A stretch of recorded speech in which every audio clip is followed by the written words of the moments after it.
Saya. Welcome to the championship edition of Quiver Quickie, live from the Boa Arena.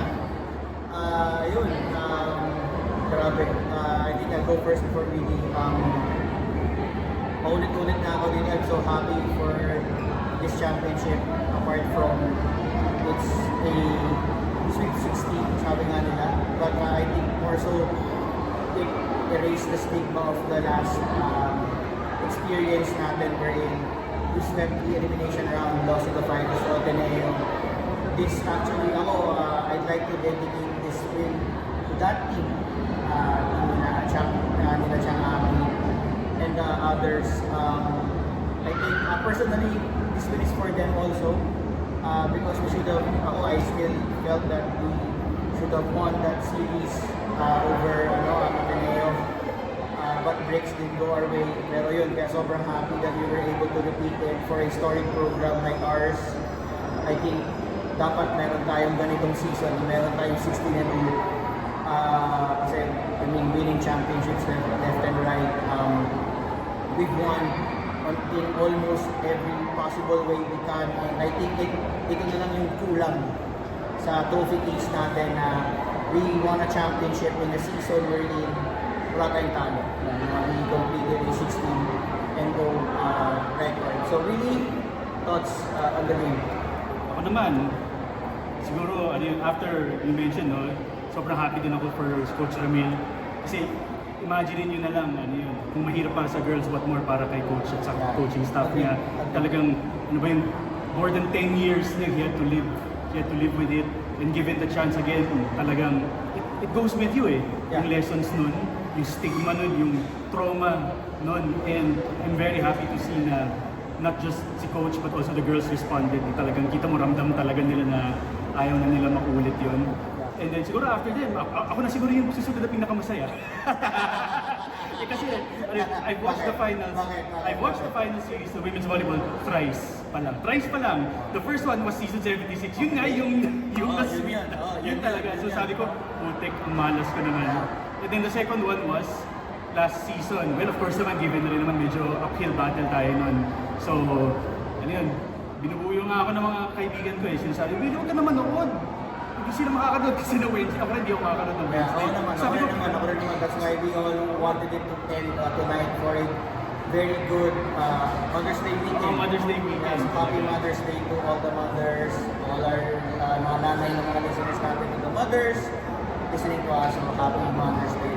It will be a very, very happy Mother's Day weekend celebration to us. Pero yun nga, I think for the match itself, parang again, first set was that change, I think match changer, we should say.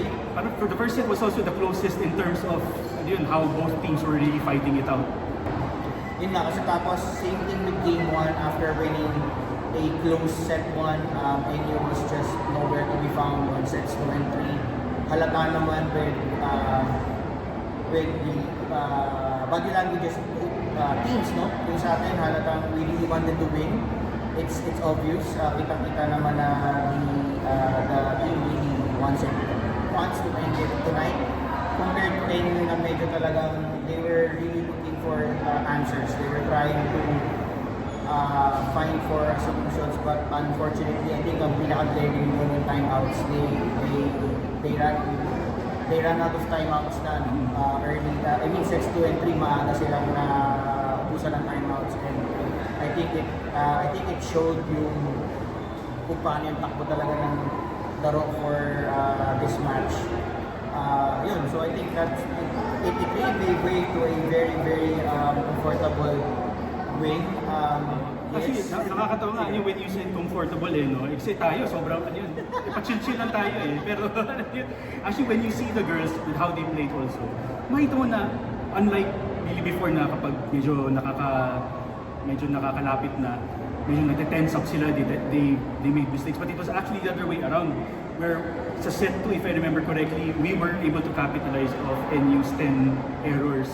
And then you can really see the body language of the lady spikers. You can see them enjoying, they're having fun, they're playing loosely.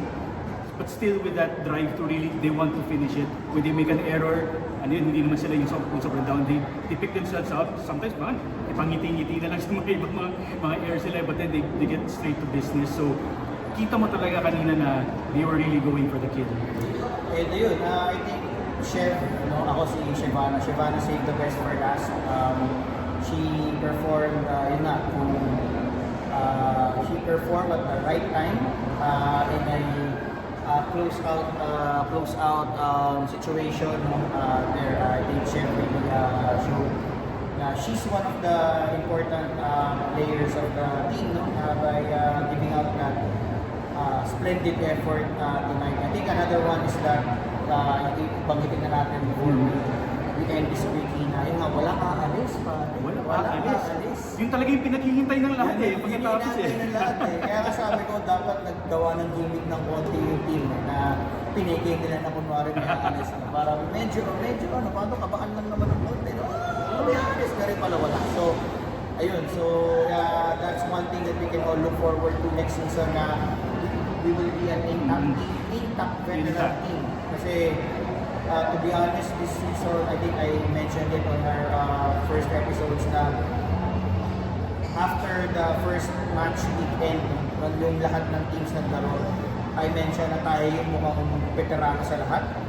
And it will be the same next season, come season 89 na mukhang tayo yung veteran team pa rin. But this time, I think there will be a change, no, na siguro change yung mindset a little bit na since tayo na yung tayo na yung hunted. Tayo na yung hunted as compared to this season na we're the challengers. Although we went undefeated, but still for next season, I think it will still, there will still be a difference na tayo yung hunted na team. But I'm sure Coach Ramil will have something, and his coaching staff will have something up their sleeves to para yun yung magic ng outdated system niya. Yes. wala na yung bagong system. Nag-retire na. Nag-retire na eh. Nasa Facebook na lang ulit. Bumalik ulit sa Facebook. But anyhow, yun nga, to end, let's savor and enjoy this.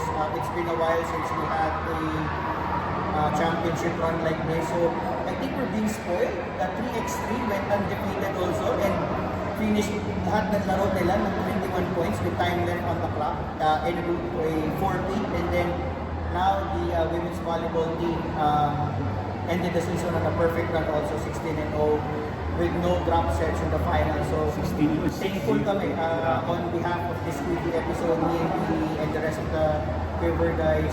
Thank you to both teams for spoiling us. Ang sarap. It's a very, very good feeling to have that, to experience and watch those moments na grabe. We have two consecutive events that ended in it's been a while. It's been a while. It's been a while to have an experience like this. So thank you very much and congratulations to both the women's volleyball team again for PX3 team. Walang talo. Ang sarap sa pakiramdam. And I think for right now, before we sign off, since we have another episode, kasi shout out really. Shout out to Sir Dave. Ano yun? Safe ka. Sir Dave. Safe ka. Safe ka. Prediction mo. Nagkatotoo. Safe ka na. And shout out to Sophie. Shout out to Sophie Espiritu. Sophie Espiritu. You're now sobrang swerte. The pedestal on those courtside reporters that won the men's basketball championship for the women's volleyball. Ikaw talaga. Lucky charm. You should return next year. Alam mo talaga yung chant talaga kanina. Yung chant kanina na one mo yun para kay Sophie talaga yun. So I think that's it for our weekly edition, and we'll have another episode to break this match further and to give more thoughts on the match, post-season, and what we look forward to para sa next season for the women's volleyball tournament. So again, for the Quiver, this is Vic, Willie, and signing off from MOA Arena. We will enjoy this moment first before we go home.